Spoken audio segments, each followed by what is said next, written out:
Hello and welcome to my next video, or my latest video, showcasing drivers, Formula One drivers from past decades.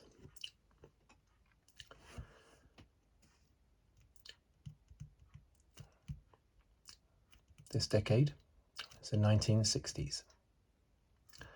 I have 10 cards.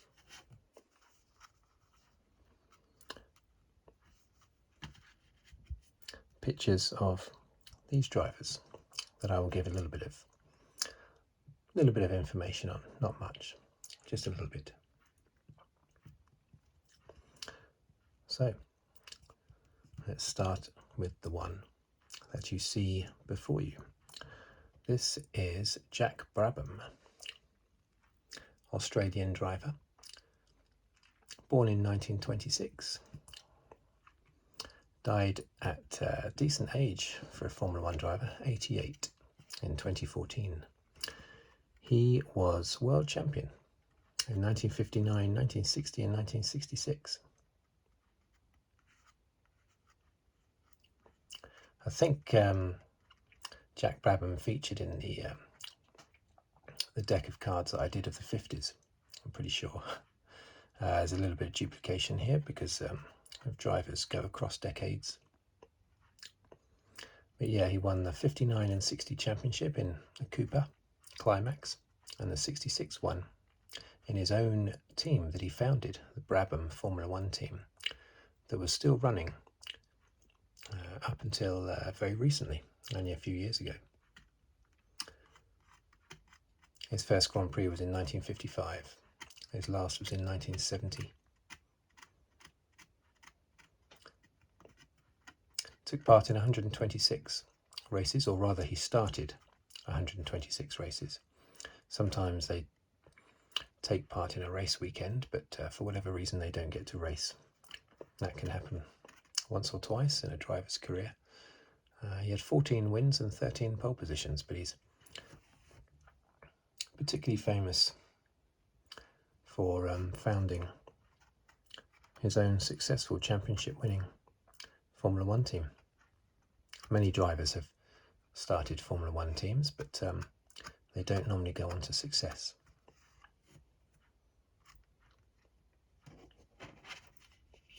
However, there is another driver in this pack, not this one, that had even more success. His team that he founded had even more success than Brabham. Okay, this is Phil Hill. Good age he died at as well. Died in 2008, the age of 81. He was a 1961 world champion, and despite only ever winning 3 races in his whole career, his first win was the Italian Grand Prix in 1960, and his last win was the Italian Grand Prix in 1961, where he won the championship. He's the only US-born Formula One champion. There is the other American driver, Mario Andretti, who won the 1978 championship, but he was born in Italy. Phil Hill is the only American-born Formula One champion. The way he won the championship, though, was very unfortunate for him. He was a very good driver, Phil Hill.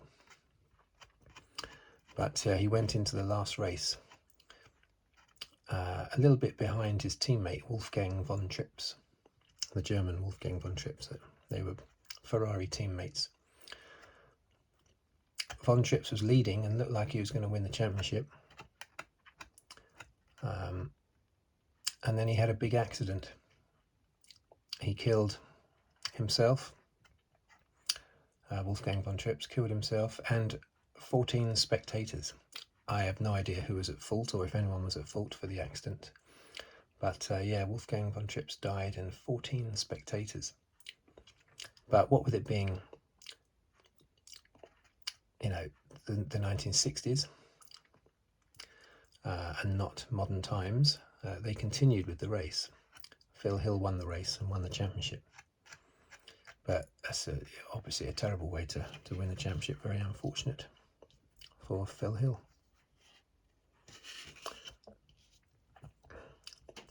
Here we have another Hill. This is Englishman Graham Hill. Sort of very swashbuckling Errol Flynn type character, this guy. 1962 and 1968 world champion.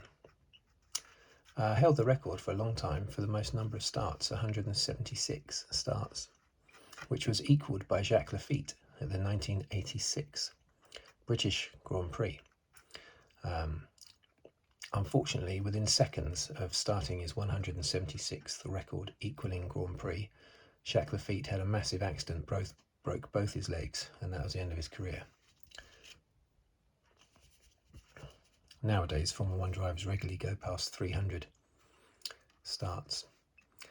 He also won 14 races, just like Jack Brabham, between 1958 and 1975. He was known as Mr. Monaco because he won 5 Monaco Grand Prix. He also did what many people call the Triple Crown, because he won Formula One Championship and the Le Mans 24 Hours, and also the Indy 500. One of 2 British Formula One drivers to go over and win the Indy 500, both in a Lotus, I believe. So the Formula One team went over as well, and won over there. Or over here, if you're watching this in America. He was the father of Damon Hill, 1996, or is the father, or was, or whatever, of Damon Hill, the 1996 Formula One world champion.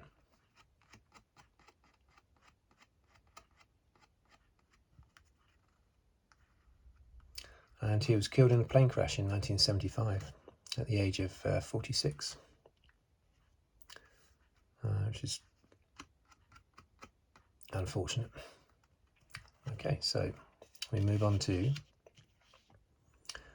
Jim Clark, Scottish driver, and he was world champion in 1963 and 1965. Won 25 Grand Prix, which was a record at the time, all of them in a Lotus. Also 33 pole positions he had, which I think still puts him in the top 10 for all-time pole positions. He held that top spot for a long time, until Ayrton Senna overtook him, I believe.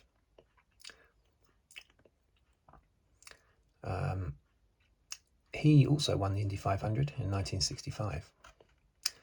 He was killed in an F2 race at the age of just 32 in 1968. You win all those races, 2 world championships in F1, and then you get killed in F2. But of course,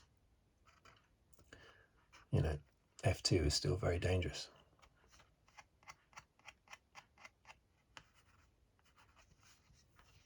Back then, Formula One drivers would often take part in different series. Okay, this is John Surtees. He was the 1964 champion. Won 6 races in his career, 8 pole positions. The notable thing about John Surtees is that he's the only driver in history to have won world championships on both 2 wheels and 4, because he was a 3-time 350cc world champion and a 4-time 500cc world champion. So 4 times he was world champion in the highest echelon of motorbike racing before moving across to Formula One and winning the 1964 world championship in a Ferrari.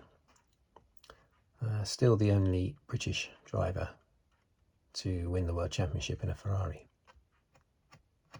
No, what am I saying? Mike Hawthorne, of course, won 1958 World Championship in a Ferrari as well. So forget what I just said. John Surtees died in 2017 at the age of 83. Tragically, his son was killed in a racing accident, in a car race, before John Surtees himself died. Here we have Denny Hulme. Denny Hulme is the only New Zealander to have ever won the World Championship. He died in 1992. He was, 1967 World Champion. Won 8 races in his 112 starts. Had 1 pole position. Raced between 1965 and 1974. He was the 7th Formula One World Champion to die when he died in 1992. And he was the first to have died of natural causes. Of the other 6, 3 of them died on the track in races. 2 of them died in road accidents. That was Alberto Ascari and Mike Hawthorne, died in normal road car driving.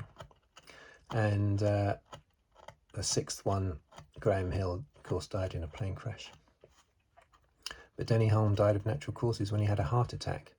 Actually, he'd still died on the track, but it was natural causes because it was a heart attack whilst taking part in the Bathurst 1000 tin top race in Australia. But still classed as natural causes. But good driver, he beat his teammate Jack Brabham to the 1967 world title in a Brabham car. Jackie Stewart, Scottish world champion, 1969, 1971 and 1973 world champion. Won 27 races, which was the most, overtaking Jim Clark, and was only surpassed, or wasn't surpassed until Alan Prost did it. In the mid to late 80s, he finally got past Jackie Stewart's total. His last race was the last race of the 1973 season, his 99th Grand Prix start. He retired. He won the championship that year and retired because his teammate was killed, I believe, in that last race.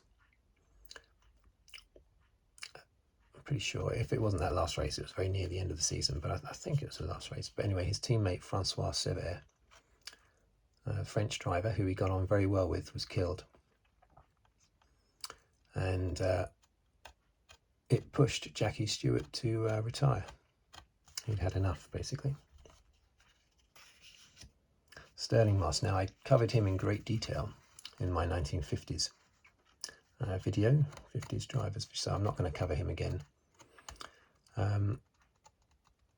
What I will mention is what made him retire, which I don't think I mentioned in the last video, and that was a big accident at the 1962 Glover Trophy at Goodwood in England. So a minor race again. These drivers often have big accidents at minor races. He was in a coma for a month, and the left-hand side of his body was partially paralysed for 6 months. So he retired from Formula One. He was racing sort of exhibition racing in old Formula One cars right up until just a few years ago. He died last year, about the age of 90 or something. But I cover him in a bit more depth in the 1950s cards video. Classed pretty much as the best driver. He's English. Classed as pretty much the best driver never to have won the World Championship. And better than most that have won the World Championship. He was runner-up 4 times. Here we have Bruce McLaren. Now, Bruce McLaren is, of course, famous for founding the McLaren Formula One team, the most successful Formula One team in the history of Formula One. He himself took part in, had 100 starts and won 4 races between 1958 and 1970. He also won Le Mans in 1966. But the team McLaren, fantastically successful in Formula One, many championships, many wins. But Bruce McLaren was killed at the age of 32 in 1970 when he crashed testing his own McLaren Formula One car. But yeah, he's seen as being a good driver. You could say he didn't reach his full potential because his life was cut short. But what a great legacy the Formula One McLaren team is. This is the last one in the pack. This is Jo Siffert. Jo Siffert, a Swiss driver. Now, I don't know much about, I mean, I've always known the name, you know, the whole time I've been into Formula One, but he doesn't stand out particularly. He won 2 races, 2 pole positions. He was also killed in 1935 at a non-championship F1 race. Back in those days, they often had sort of exhibition races. And he was in a non-championship F1 race that also had F2 cars in it as well. Very much an exhibition type thing, and he had a big accident. His car turned over, burst into flames, and that was the end of him. He started his career on motorbikes, winning the Swiss 350cc championship. But yeah, there you go. Died at the age of 35. So that's my little deck of cards. If I can manage to pick them up.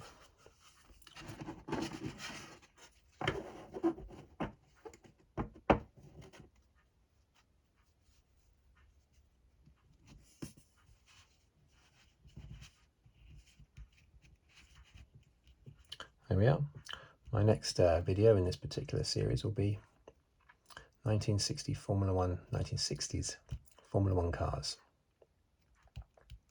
Formula One cars from the 1960s, I should say. Okay, thank you for watching. If you wish to subscribe, please do so. And I'll see you in the next video.